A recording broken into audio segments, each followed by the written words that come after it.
사무엘상 1장 1절로 11절까지의 말씀. 1장 전체를 읽기 원하지만 너무 길기 때문에 우리 부분적으로 1절부터 11절까지만 함께 교독하겠습니다. 제가 먼저 1절 읽습니다. 에브라임 산지 라마다임 소빔에 에브라임 사람 엘가나라 하는 사람이 있었으니 그는 여로함의 아들이요 엘리후의 손자요 도후의 증손이요 숲의 현손이더라. 그에게 두 아내가 있었으니 한 사람의 이름은 한나요 한 사람의 이름은 분인나라. 분인나에게는 자식이 있고 한나에게는 자식이 없었더라. 이 사람이 매년 자기 성읍에서 나와서 실로에 올라가서 만군의 여호와께 예배하며 제사를 드렸는데 엘리의 두 아들 홈리와 비누아스가 여호와의 제사장으로 거기에 있었더라.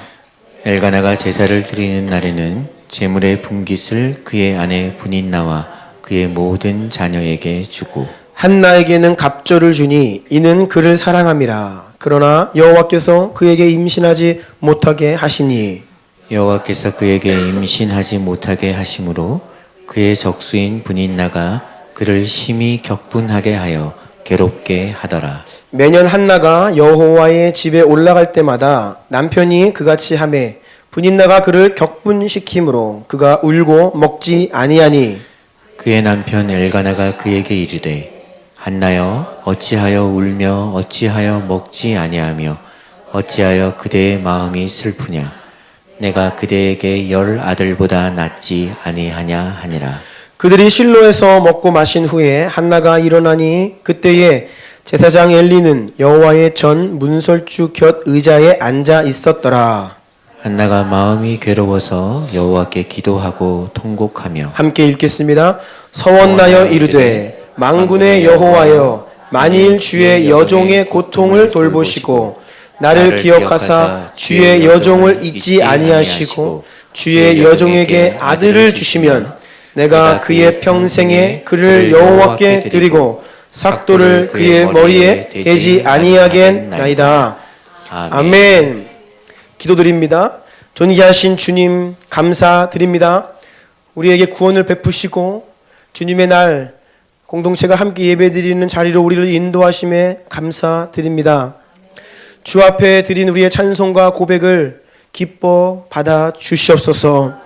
또한 우리는 은혜 없이는 살 수 없는 자들이기에 오늘 이 자리에서 말씀의 은혜를 간구하며 겸손히 주님 앞에 서기를 원합니다. 지금도 말씀하시는 하나님께서 우리에게 분명히 말씀하여 주시고 우리의 닫힌 문을 여시고 우리의 영혼을 깨우시고 우리에게 지혜와 계시의 영을 한없이 부으사 하나님의 뜻, 진리, 생명 앞에 전심으로 아멘하며 일어나게 하여 주시옵소서.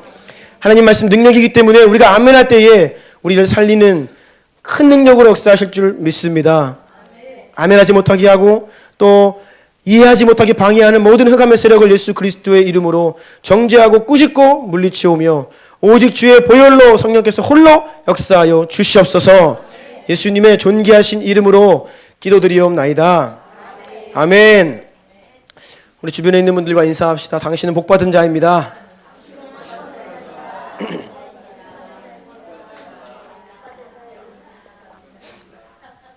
그리고 한 번 더 1월이기 때문에 복을 많이 누리십시오.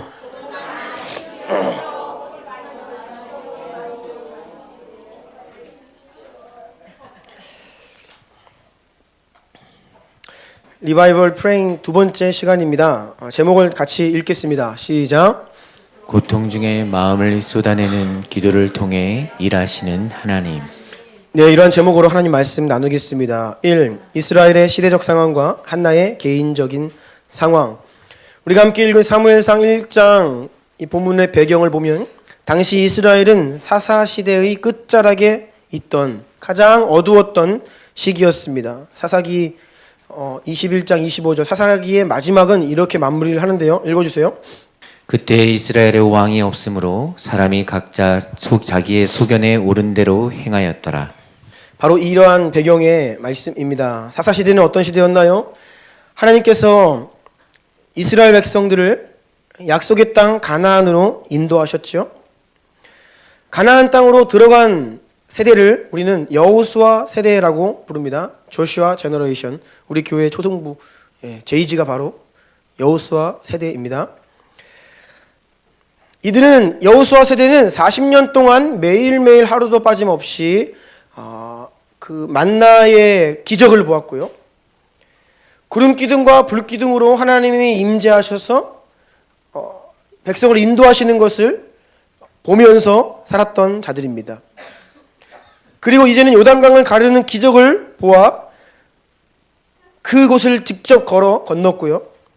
여리고성 견고한 성읍을 무너뜨리는데 피 한 방울 흘리지 아니하고 하나님의 기적으로 무너지는 것을 경험한 자들입니다. 하나님의 권능을 직접 보고 경험한 세대가 바로 여호수아 세대입니다.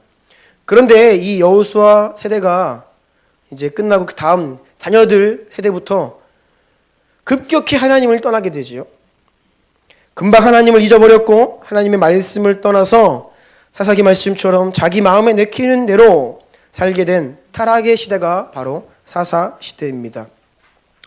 백성들의 타락은 언제나 종교 리더십들, 제사장 그룹들의 타락 때문입니다.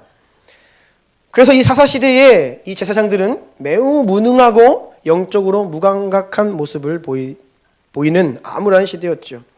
오늘 본문에도 등장하는 당시 대제사장이었던 엘리. 사실 이 엘리라고 하는 사람은 이 사람 자체는 그리 타락한 사람은 아니었던 것 같습니다. 하지만 매우 무능하고 무감각한 사람이었어요. 아버지로서의 권위를 다 잃어버렸습니다. 더 이상 홈리와 비느하스 그 두 아들이 아버지의 말을 듣지 않습니다. 자녀를 어찌할 수 없는 그런 초라한 아버지의 모습이었지요. 그래서 이 엘리의 아들들은 하나님께 전혀 관심이 없었습니다. 대신 아버지께로부터 물려받은 이 제사장 직분을 남용하여서 율법의 규정들을 어기며 백성들이 하나님께 가지고 나온 예배드리기 위해 가지고 나온 제물들을 빼앗는 데에 혈안이 되어 있었죠. 그리고 성적으로 타락하였습니다. 그럼에도 불구하고 이들 가운데 종교 행위는 계속해서 일어나고 있었습니다. 즉 하나님께 예배를 드린다는 명목으로 제물을 올려드리고 제사를 드리고 하나님께 나아갔던 것이죠.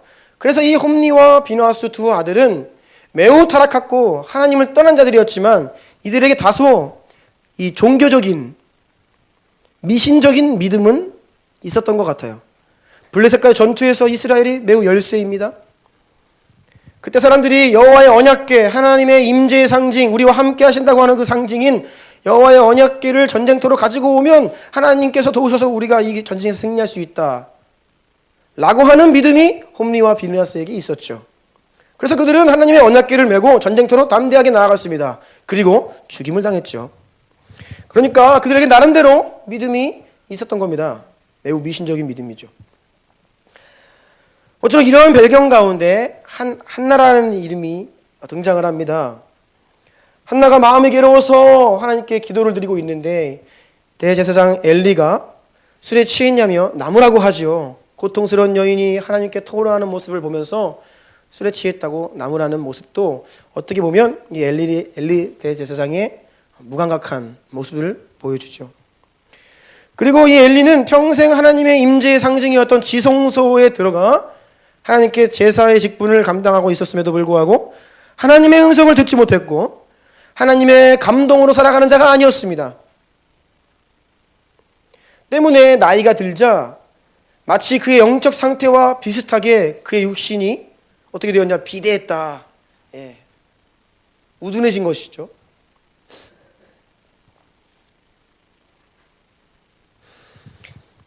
이러한 암울했던 시대입니다. 그런데 하나님의 관심과 시선이 어디로 향하냐면 이스라엘의 평범한 어느 산골짜기, 어느 가정의 한 여인에게로 하나님의 관심과 시선이 향하시는 거예요.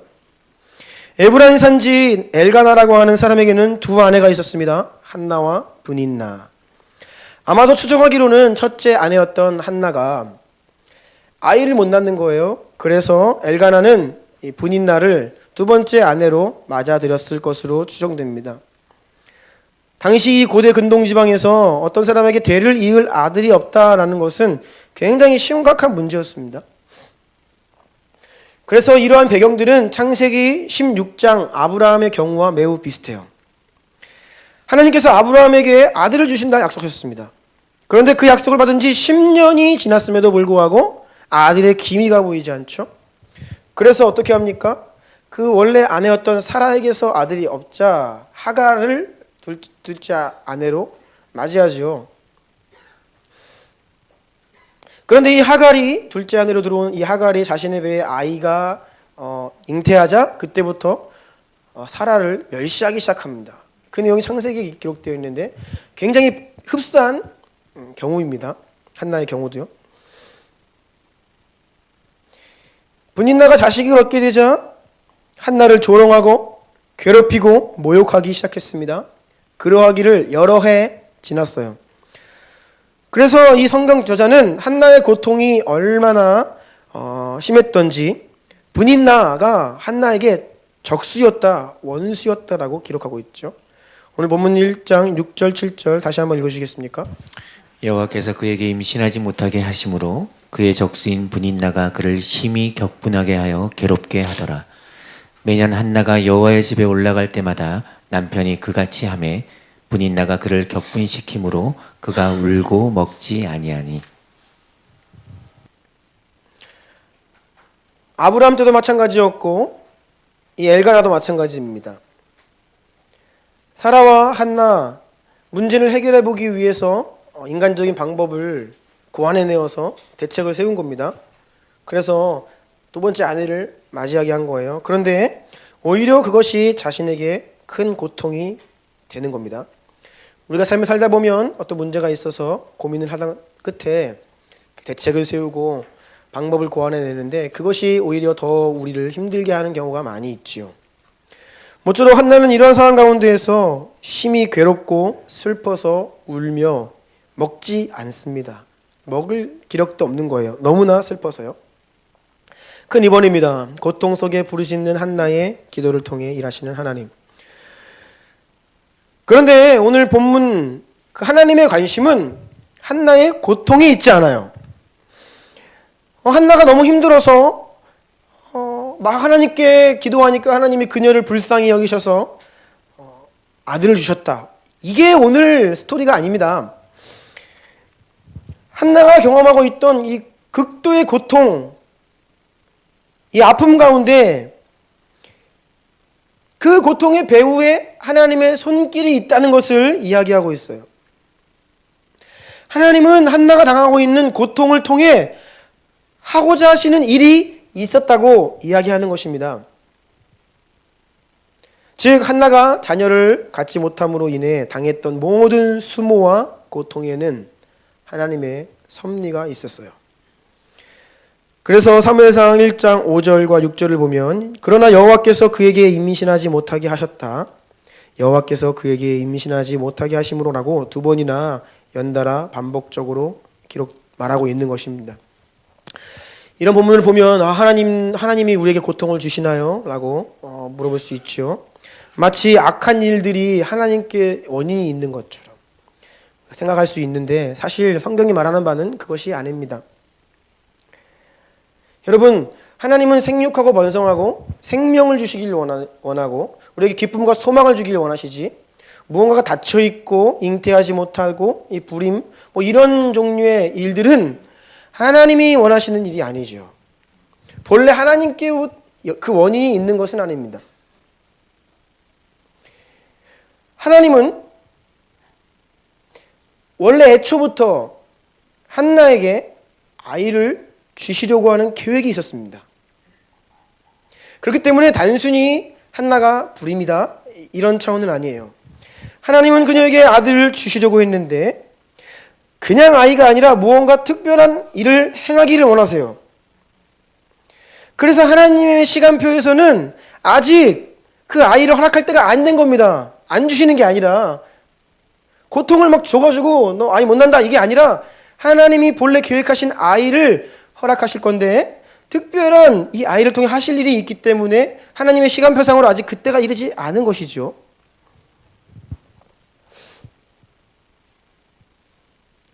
하지만 이런 하나님의 시간표가 때로는 우리 인간의 기대와는 어긋나는 거예요. 빨리 당장 얻고 싶은데 하나님께서 안 주시니까 하나님이 나에게 고통을 주시는구나, 이렇게 우리가 오해할 수도 있는 것이에요. 자, 가로 2번입니다. 그런 한나에게 큰 고통 중에 있던 한나에게 남편이 그래도 사랑을 베풀어요. 위로해 줍니다. 그런데도 이 한나의 고통이 해결되지가 않죠. 너무나 고통이 커서 이거 남편이 사랑이 위로가 안 되는 것입니다. 너무 큰 슬픔과 괴로움에 빠져있던 한나는 결국 하나님께 이 문제를 가지고 나아가는 겁니다. 사무엘상 1장 10절, 15, 16절까지 읽어주세요. 한나가 마음이 괴로워서 여호와께 기도하고 통곡하며 나는 마음이 슬픈 여자라 포도주나 독주를 마신 것이 아니요 여호와 앞에 내 심정을 통한 것뿐이오니 내가 지금까지 말한 것은 나의 원통함과 격분됨이 많기 때문이니이다 하는지라. 아멘.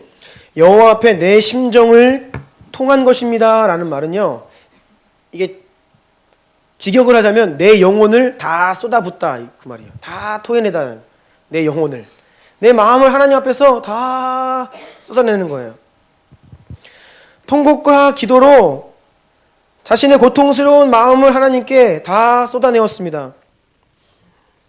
그리고 여기에서 더 나아가서 결국 하나님께서 만일 나에게 아들을 주신다면, 내 이 고통의 문제를 하나님 해결해 주시면 이 아이를 거룩하고 순종의 삶을 살도록 구별하여서 하나님께 바치겠습니다라고 서원하기에 이르릅니다. 사무엘상 1장 11절 다 같이 읽어볼까요? 시작. 서원하여 이르되 만군의 여호와여, 만일 주의 여종의 고통을 돌보시고 나를 기억하사 주의 여종을 잊지 아니하시고 주의 여종에게 아들을 주시면 내가 그의 평생에 그를 여호와께 드리고 삭도를 그의 머리에 대지 아니하겠나이다.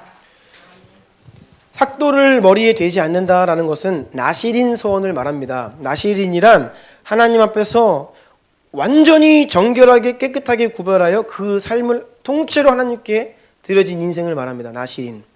그래서 포도주를 가까이 하지 아니하고 머리를 밀지 아니하고 부정한 것을 결코 가까이 하지 아니하는 그런 나시린으로 하나님 아들을 주시면 그렇게 하나님께 드리겠습니다라고 서원을 하게 된 것이죠. 다음 페이지입니다. 하나님께서는 이러한 한나의 기도에 응답을 하셔서 아들을 주시는데 그 아들이 바로 사무엘입니다. 다시 말씀드리면 하나님께서 본래 아들을 주시려고 하던 계획이 있으셨는데 한나의 부르짖는 기도가 그 서원이 하나님께 올려져 가자 본래 하나님이 한나를 통해 허락하신 그 아들을 통해 하려고 하는 하나님의 마음과 이 한나의 기도와 서원이 만난 거지요. 그래서 하나님의 시간표상으로 그때가 바로 아들이 허락될 때였다는 거예요. 그냥 아들이 아니라 하나님이 온전히 이 삶을 받으셔야 하는 아들이었어요. 그래서 한나의 입술 가운데 그러한 서원의 고백이 나오도록 하나님은 기다리셨고 그 서원이 하나님께 올라오자 하나님의 계획이 이제 실현되는 것이죠.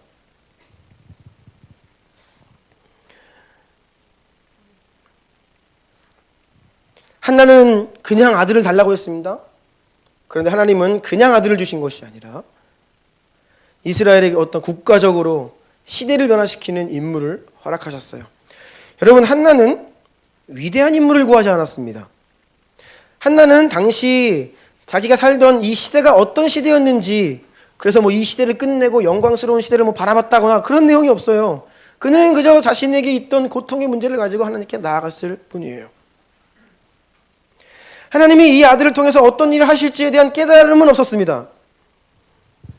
단지 아들이 없어 너무 고통스러워서 자기에게 지금 가장 필요한 것은 아들이었어요. 하나님, 나에게 가장 필요하고 가장 귀한 것을 주십시오. 그러면 나도 이 가장 귀한 것을 주님께 올려드리겠습니다. 이러한 단순한 고백을 한 거예요. 너무 고통스러워서 하나님께 구했고 그것을 허락하시면 하나님께서 주신 것이니 당신 것입니다 라는 고백을 한 것입니다. 이런 한나의 마음을 토해내는 기도와 어떻게 보면 작은 헌신일 수 있는데 이 서원이 하나님의 마음과 만나서 이 아들 사무엘은 결국 이 어두움의 긴 사사시대를 마감하고 다윗의 시대, 영광의 시대, 메시아의 가문이 일어나는 데에 귀히 쓰임받는 선지자가 되는 것이죠. 근삼번입니다. 제목을 같이 읽어볼까요? 시작. 하나님은 고통의 상황을 통해 온전하고 위대한 길로 우리를 초청하고 계시다. 우리가 세상을 살아갈 때에 많은 것을 경험합니다. 아마 인생을 산 만큼 고통스러운 일을 경험하고 아픈 기억도 있을 것이에요. 그리고 우리가 겪는 모든 아픔들을 우리는 그것을 이해하는 것도 아니에요. 때로는 이게 왜 그런지, 누군가가 저에게 고통의 이유에 대해서 물으신다면 왜 제 인생 가운데 이러한 일이 일어났습니까? 라고 물으신다면 저는 몰라요. 왜냐고요? 하나님이 아니기 때문입니다. 그런데 한 가지 우리가, 저와 여러분이 믿음 위에 서서 진리의 말씀을 붙들고 할 수 있는 고백이 있습니다. 그것은 내가 경험하는, 우리가 경험하고 있는 이 모든 고통의 배후에는 하나님의 섭리가 있다는 사실입니다. 특별히 하나님의 사랑을 입은 우리 그리스도인들의 삶에, 우리가 하나님을 믿음으로 살아가는 하나님의 백성들의 삶 가운데 경험되는 고통, 모든 고통은 다 하나님의 섭리가 있다라는 사실이에요. 로마서 8장 28절을 우리 다 같이 믿음으로 고백하며 아멘 합시다. 시작. 우리가 알거니와 하나님을 사랑하는 자, 곧 그의 뜻대로 부르심을 입은 자들에게는 모든 것이 합력하여 선을 이루느니라. 아멘.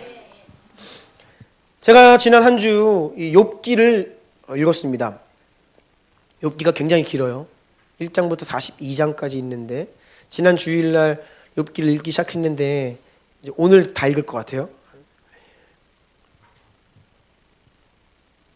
욥 하면 우리가 상상할 수 없는 고통을 당한 사람입니다. 그런데 이 욥기 1장 1절은 이렇게 이야기를 하면서 시작해요. 우스 땅에 욥이라 불리는 사람이 있었는데 그 사람은 온전하고 정직하여 하나님을 경외하며 악에서 떠난 자더라. 즉 욥이 당한 고난이 그의 어떤 연약함과 죄악 때문에 온 것이 아니라 본래 욥은 의롭고 정직하고 하나님을 경외하는, 당시 시대에서 하나님을 경외하는 한 사람을 꼽으라고 하면 욥을 꼽을 만큼 하나님께 인정받는 자였다는 겁니다. 그것을 1절에 딱 기록을 하고 욥기가 시작이 돼요. 근데 엄청난 고통과 고난을 당하죠. 욥이 당한 고난은 사탄이 하나님께 욥을 참소했기 때문에 임한 것입니다. 사탄이 막 참소를 합니다. 우리는 욥기 성경이 우리에게 그 배후에서 일어난 일들을 잘 설명해 주기 때문에 욥이 당한 고통이 이러한 이유 때문이구나라는 것을 알고 있어요. 그런데 욥기 42장 끝까지 다 샅샅이 읽어보아도 정작 그 고통의 당사자였던 욥은 자기가 왜 그런 고통을 당했는지 모릅니다. 그것이 우리에게는 계시되었지만 욥에게는 알려지지 않습니다. 하나님이 침묵하시고 38장 갔을 때 하나님이 등장하세요. 욥에게 말씀하시기 시작하시는데 우리가 기대하는 하나님의 말씀은 뭐예요?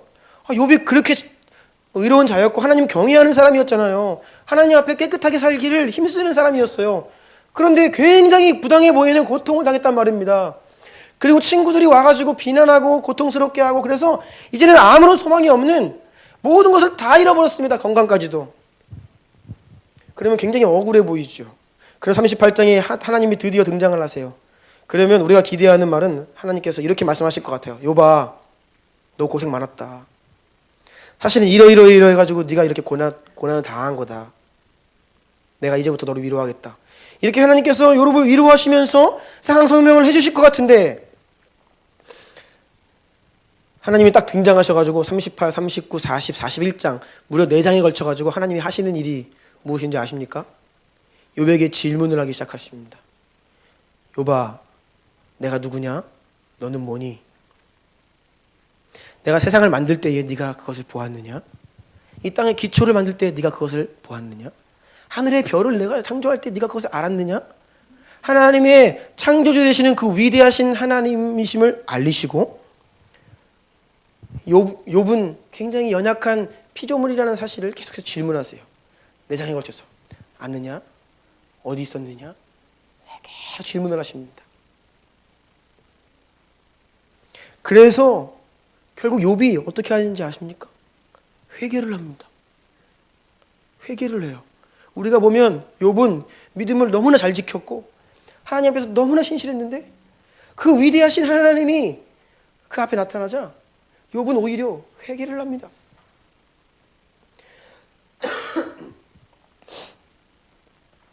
우리의 생각과 기대 같아서는 하나님이 욥에게 사과라도 하실 것 같은데 그렇지 않으신다는 거예요.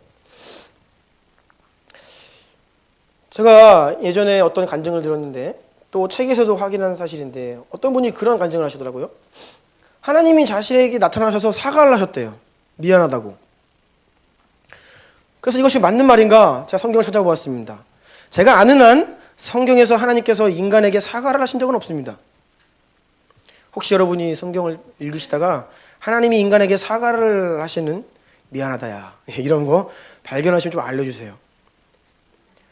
그리고 만약에 우리가 하나님께 만약에 사과를 받아야 될 한 사람이 있다고 하면 욥을 꼽을 수 있겠죠. 근데 욥에게 하나님께 사과를 안 하시거든요. 그런데 그렇게 간증을 하는 사람들이 있어요. 그래서 저는 그런 부분을 들을 때 좀 퀘스천입니다. 과연 하나님이 인간에게 사과를 하셔야 하는가? 그런데 그 사과하신 내용도 좀 제가 납득하기가 어려워요. 제가 들은 그 간증은 뭐였냐면 하나님께서 배우자를 결혼하라고 하셨다는 거예요. 그래서 하나님이 주신 배우자랑 결혼을 했는데 결혼 생활이 너무 고통스러운 거예요. 하나님 원망하는 겁니다. 하나님께서 미안하다 그랬대요. 과연 이게 맞는 말일까? 결혼이라는 것이 우리가 무슨 뭐 이단 교주가 너네 둘이 결혼해 그래서 하는 것도 아니고 사실 하나님의 섭리도 있고 하나님이 예비하신 배우자라는 확신도 있지만 사랑함으로 인해서 우리가 결정하는 것이죠. 선택하는 것입니다. 그것이 뭐 하나님께 조종당한 것이 아니잖아요.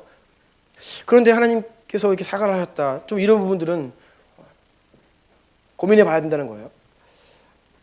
그런데 그런 차원과는 훨씬 비교가 안 되는 욥의 상황 가운데서도 하나님은 욥에게 모든 것들을 해명하시거나 설명하지 않으신 채 나아가시는데 그렇게 설명을 안 해주셔도 하나님의 하나님 되심이 욥에게 그 위엄과 경외케 하시는 영으로 임재하시니까 욥은 그저 하나님 앞에 엎드리고 회개함으로 더 온전해진다는 거예요.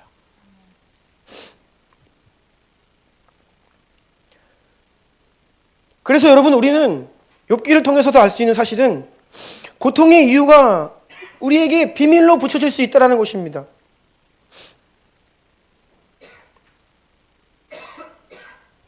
그래서 하임이가 주중에 수술을 했는데 우리 편집사님께서 우리 카톡방에다가 또 고백을 좀 올리셨잖아요. 제가 오늘 설교로 의도한 설교는 아닙니다. 제가 본래부터 오늘 지난주에 한나 본문을 이 본문을 설교하고 싶었는데 한 주 이제 반 떼어서 오늘로 미룬 거예요. 모든 고통의 이유를 우리가 다 알 수는 없어요. 때로는 시간이 지나고 나니까 하나님이 이러한 섭리로 나에게 그러한 시간을 허락하셨구나 라고 우리 스스로 좀 깨닫고 또 그런 고백을 할 수도 있습니다. 그렇지만 모든 경우가 그렇지는 않아요.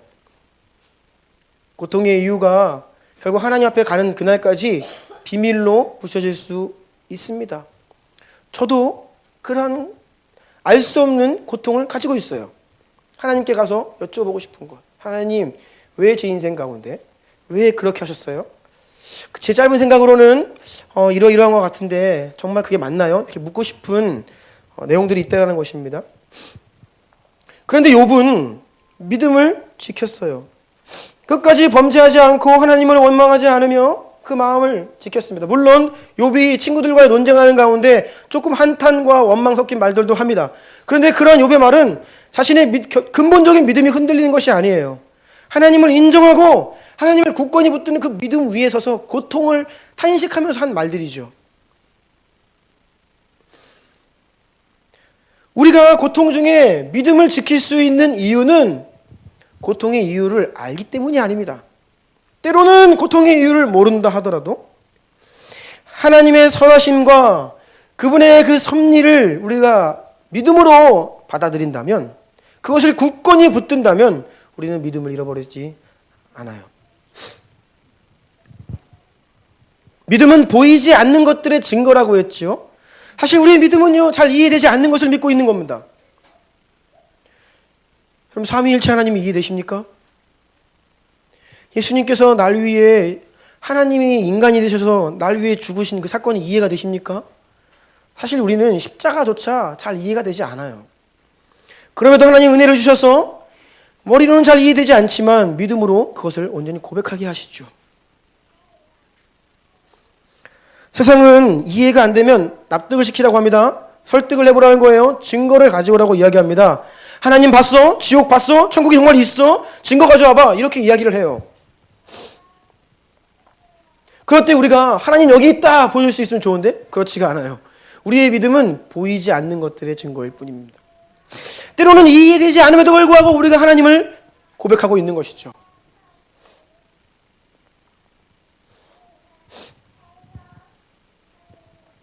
이 유발 하라리라고 하는 사람이 이 진화론자인데, 그가 이야기하는 인간이라고 하는 종, 여러 종이 있는데 그 중에 사피엔스, 인간 종자입니다. 이 사피엔스만이 가지고 있는 유일한 특징이 하나 있다는 거예요. 이것 때문에 인간이 지금 지구를 지배한다, 그렇게 얘기를 해요. 하나님을 인정하지 않는 무신론자이면서 진화론자의 말입니다. 인간이란 종에게는 한 가지 특징이 있는데, 그것은 거짓말을 만들어내고 그 거짓말을 집단적으로 믿게 됨으로 인해서 힘을 합친다는 거예요. 이게 무신론자, 진화론자가 이야기하는 인간의 특징입니다. 이게 능력이라는 거예요. 그래서 히틀러 같은 사람이 나와서 거짓말을 얘기하고 선동을 하면 사람들이 그걸 다 믿고 힘을 결집해가지고 큰 일을 이룬다는 거예요. 인류의 역사가 다 그렇다는 겁니다. 그러면서 종교를 얘기해요. 종교도 사실은 다 거짓말인데, 근데 종교의 순기능을 이야기합니다. 그런데 종교가 사람들을 이렇게 거짓말로 이렇게 사로잡아가지고 또 우리에게는 거짓말을 또 믿는 능력이 있는 거예요. 이게 인류를 여기까지 이끌어왔다라고 그렇게 이야기를 하더라고요.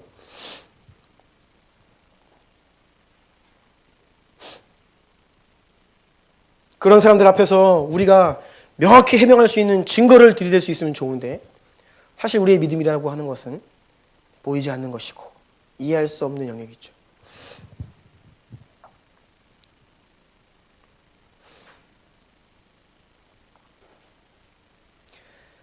다시 한나의 상황으로 들어가 보기를 원합니다. 한나가 고통 중에 있었습니다. 그런데 하나님의 섭리가 있었어요. 비록 한나는 시대적인 사명을 가진 것도 아니었고 하나님의 나라를 위한 거창한 비전이 있는 것도 아니었습니다. 그저 자신이 처한 상황이 너무나 절망스럽고 고통스러워서 결국 주님께 나아가 자기 마음을 다 토해내며 부르짖어 기도했죠. 그리고 한나 자신이 하나님께 드릴 수 있는 최선의 것, 하나님만이 이 아이들을 주신다면 나에게 가장 값진 이 아들을 주님께 바치겠습니다 라고 서원을 했죠.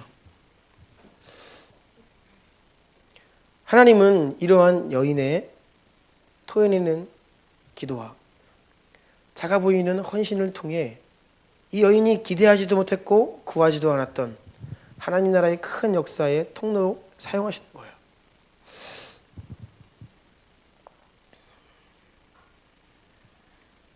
마찬가지입니다. 하나님께서 고통 가운데 있는 우리에게 때로 눌림과 여러 가지 인생의 문제 직면에 있는 우리에게 원하시는 것은, 첫 번째는 그 모든 마음을 하나님께로 가지고 나와 그 마음을 다 하나님께 쏟아내기를 원하십니다. 그리고 한 발짝 더 나아가 하나님께 헌신의 고백을 하기를 원해요. 우리가 이 땅 위에 문제와 필요에 갇혀 있는 것이 아니라 그것을 발판 삼아 하나님은 하나님과의 교제, 그 기도의 자리로 우리를 초청하시고, 단순히 그 문제 해결을 위해 기도하는 것이 아니라 이제는 하나님이 받고자 하시는 고백, 이번 주 암송 말씀 로마서 12장 1절 뭐예요? 너희 몸을 하나님이 기뻐하시는 거룩한 산 제사로 드리라. 우리의 인생을 예배로 제사로 받기를 원하시는데, 이러한 삶의 고통스러운 문제를 가지고 주 앞에 나아가 부르짖어 기도하는 가운데 그러한 고백까지 나아가길 원하시는 거예요. 주님, 아직 주님께 엎드리지 못하고 있는 나의 삶의 영역이 있습니까? 주님께 드리겠습니다. 내 모든 것이 주께서 주신 것이오니 당신께 바칩니다. 나는 주님 것입니다. 라는 고백을 하나님은 받기를 원하시는 거예요. 무엇을 통해서요? 우리가 경험하고 있는 고통의 문제를 통해서.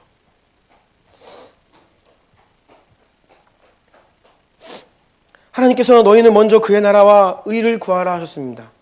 그런데 우리가 하나님의 나라, 하나님의 의 너무나 거창해 보이고 감이 없을 수 있죠. 선교의 완성과 주님의 다시 올 시기를 예배하는 것. 근데 나는 대한민국 부천에서 이런 평범한 인생을 살고 있는데 내가 뭘 할 수 있지? 나와 너무나 거리감이 있어 보이죠. 그러면서 우리의 삶 가운데 너무나 많은 문제들에 매여 있고 힘들어하고 있다는 것이에요. 그럴 때 하나님은 그 문제들을 가지고 주께 나와 작은 헌신의 고백을 하며 나오면요, 이 하나님 나라의 큰 그림 가운데 우리를 사용하신다는 겁니다. 이것이 하나님의 우리가 경험하고 있는 고통 가운데 숨겨져 있는 섭리예요. 여러분, 문제 없는 인생이 없습니다. 모두가 다 문제 있습니다. 모든 가정 안에 문제가 다 있습니다. 고통이 있습니다. 돈 문제가 있고, 관계의 문제가 있고, 부모 자식 간의 문제가 있고, 부부 간의 문제가 있고, 네, 너무나 문제가 많아요. 미래에 대한 문제 있고, 어떻게 무엇을 결정해야 되는지 고통하고 있고, 모두가 다 문제를 경험합니다. 모두가 다 고통하고 있어요.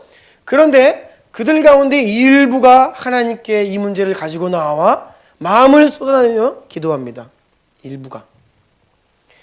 그런데 그 일부 가운데서도 너무나 극히 일부가 더 나아가 하나님께 서원을 하는 거예요. 그런데 하나님이 원하시는 것은요, 결국 우리의 항복 선언입니다. 주님께 드리겠습니다. 바치겠습니다. 나는 죽고 이제 예수로 삽니다라는 고백을 받기를 원하시는 거죠. 이 하나님이 받으시고자 하는 우리의 이 서원과 결단의 고백까지 나아가지 못하면 결국 우리의 신앙이 문제 해결, 내 고통 좀 해결해 주시는 그저 그런 은혜 조금 경험만 사는 수준에 머물게 되는 것이에요. 그런데 하나님은요, 다시 말씀드리지만 사무엘상 1장에서의 포인트는 한나의 고통이 아닙니다.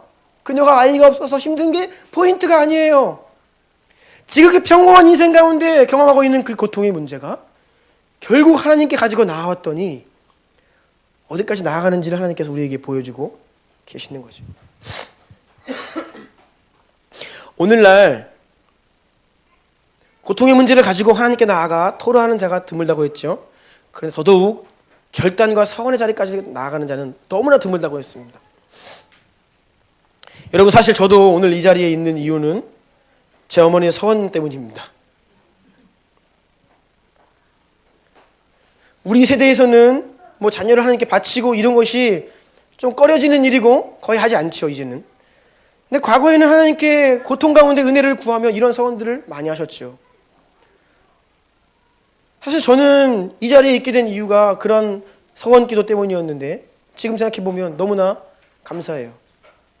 그 서원이 한때는 저에게 큰 부담이었고 고통이었지만 지금 돌이켜 생각하면 감사했다는 것입니다. 오늘날 우리가 많은 문제를 가지고 살아가는데 여러분, 문제의 돌파구를 찾고 계신 분들 의외로 바로 여기에 그 돌파구가 있어요. 따라해 보십시오. 서원.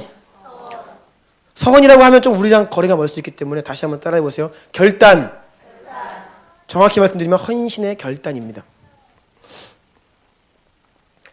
다시 말씀드리면 여러분들이 지금 경험하고 있는 그 문제, 하나님의 관심은 그 문제 자체가 아닙니다. 그 상황 속에서 하나님의 섭리와 손길은 우리를 어느 자리까지 인도하시냐 하면 하나님께 마음을 토해내는 가운데 받고자 하시는 고백이 있는 거예요. 내가 네 인생을 원한다. 내가 너의 삶을 원한다. 너에게 속한 일부가 아니라 너의 전부를 원한다고 하시는 하나님의 마음이 있는 거예요. 그 고통 가운데. 그래서 그 문제 가운데 우리가 이 고백을 할 수 있다라고 하면 어찌 보면 하나님 편에서 이제 우리를 향한 그 계획이 실현되는 문제의 돌파구가 여기에 있을 수 있다는 것이죠. 반대로 우리의 기도가 단순히 내가 너무 힘들고 고통스러워서 하나님 이렇게 해주세요, 저렇게 해주세요에 머물고 있다면 그것이 바로 기복주의죠.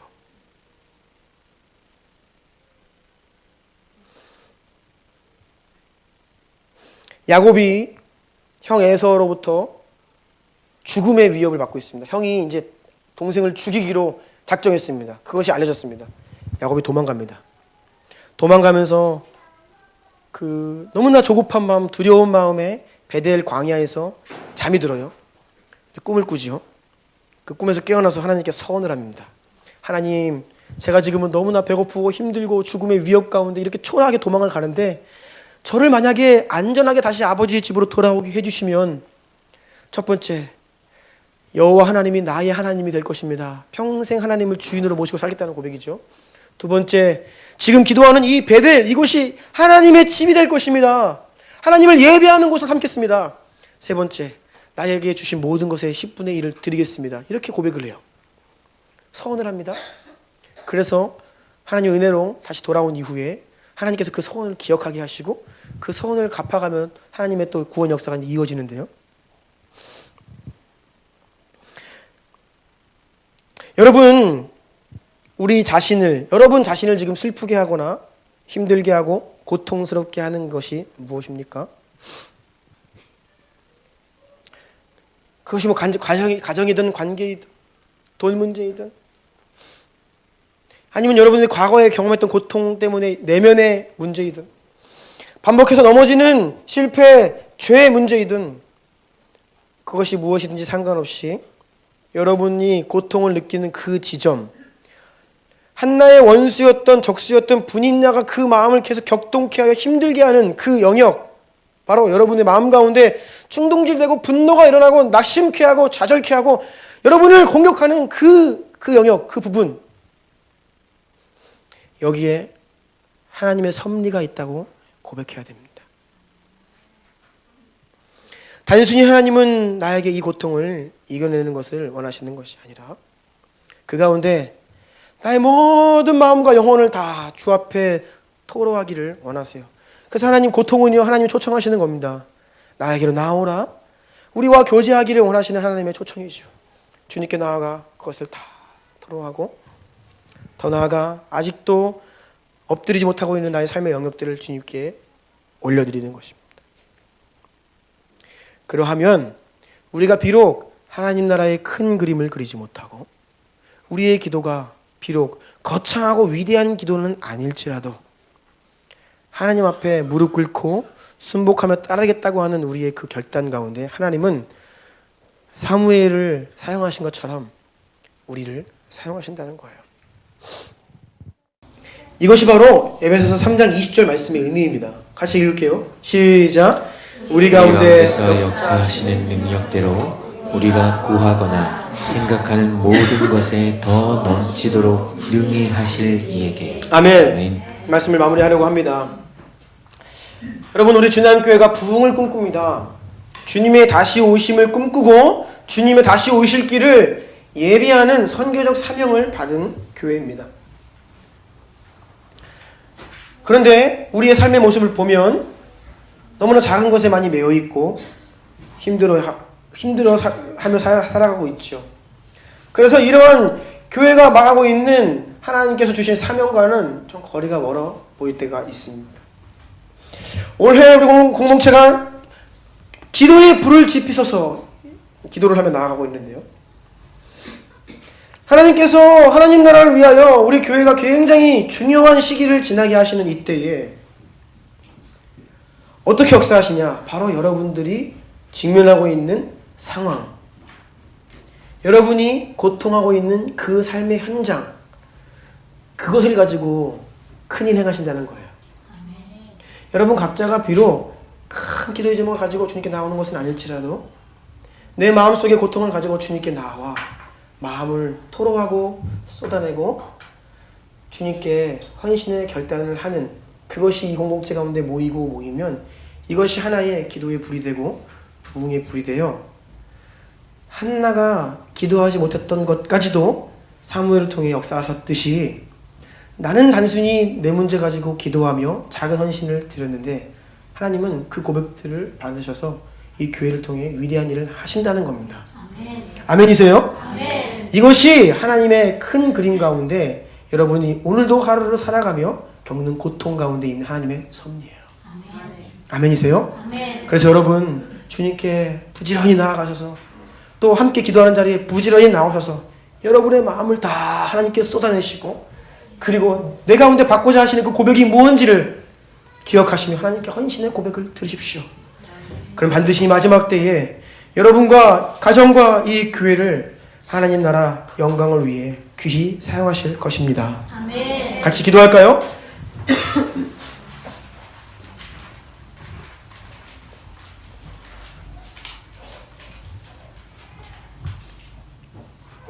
믿음의 기도를 드리기를 원합니다.